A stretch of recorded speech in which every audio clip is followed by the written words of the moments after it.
A detainee says he fears for his life in an ICE concentration camp in America. It's being reported in international news.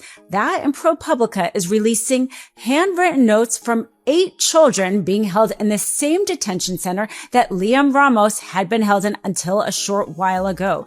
My name is Dina Dahl with the Midas Touch Network. Let's get into this. Now, there's so much horrific news coming out of ICE, what they are doing on the American streets to American citizens, in addition to killing them, blatantly violating American citizens by physically abusing them, detaining them unlawfully, never mind what they're doing to undocumented people. Now, what they are doing inside the detention center hasn't been able to be reported as much. We have seen Congress people being denied access to it. Also, people being held in that detention center are often afraid of speaking out. Oftentimes, they are from families with mixed status, both documented and undocumented. These keeps people afraid of speaking out. Well, there's an Irish man detained in one of those facilities in El Paso, Texas. His name is Seamus Colton, and he spoke out to the Irish radio station. Take a listen to what he had to say. I'm in fear for my life down here, honestly, because people have been killed by the staff here, by the security staff, and you just don't know what's going to happen on a day-to-day basis. You don't know if there's going to be riots. You don't know if there's going to be, you don't know what's going to happen. The reason why we are not hearing that more often is not because it's not happening often. It is because most people are afraid of speaking out. Now, his particular situation, he has been detained for 5 months. He's from Boston. He originally had overstayed a 90-day visa, but is married to an American citizen and is going through the legal process. In fact, he was almost done with the legal process. He has not been able to appear for his final interview because he has been detained for 5 months. He was transferred to a facility in El Paso, Texas, and the conditions he described are horrific.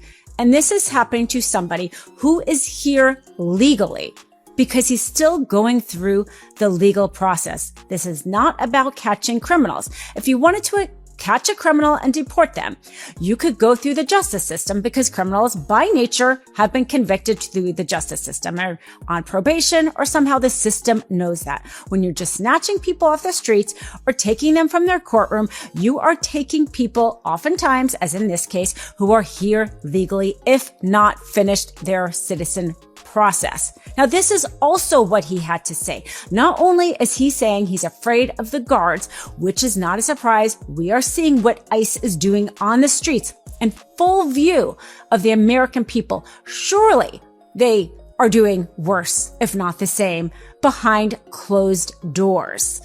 This is also what he has to say about his conditions there. The best way I could describe it is probably like a modern day concentration camp. It's a bunch of temporary tents. There's probably room for 1,000 detainees in each tent. I believe there's like 5 tents. I've been locked in the same room now for 4.5 months. I've had barely any outside time, no fresh air, no sunshine. I could probably count on both hands the amount of times I've been outside. So just locked in this room all day, every day. We've got 2 TVs on the wall. We get 3 meals a day, very, very small meals, kid-sized meals. So everybody's hungry, everybody's tired. We've got no commissary. We've got no options to get extra food or anything like that. And the conditions here are filthy. The toilets, the showers, completely nasty, very rarely cleaned. It is stunning, but true, that under Trump, the American taxpayer is funding concentration camps. Conditions that are unconstitutional. According to our Constitution, you cannot be detained in a cruel or unusual way. That sounds like a cruel and unusual way. On top of it, the people detained in there have committed no crime. They have a civil infraction. If Trump wanted to deport people, he could just hire more judges. He wants to detain people because he wants another for-profit income stream for his oligarch buddies. The ICE budget that had been passed as part of that big, awful bill in the summer allocated about $35 billion for personnel, about $45 billion for detainment centers. You don't detain people if you want to deport them. And this is how they are detaining them, in conditions that are so incredibly un-American and unconstitutional and inhumane. And the sad fact is this isn't just happening to adults. It is also happening to children. ProPublica, with really the most disturbing and sad report showing letters, handwritten letters written by children who are being detained in these same centers. The center in particular that ProPublica highlighted was the one that Liam Ramos was just in. We saw his particular condition, how despondent he had become, how it took the efforts of a Congressman Castro, his relentless efforts and attention to the matter to get that little boy released. And here is just some of the letters of the children, just some of the children that the American taxpayer is funding their detainment. A 9-year-old from Venezuela who was living in Houston is now been detained for 50 days says, quote, "I miss my school and my friends. I feel bad since when I came here to this place because I have been here too long." 50 days in this detainment center.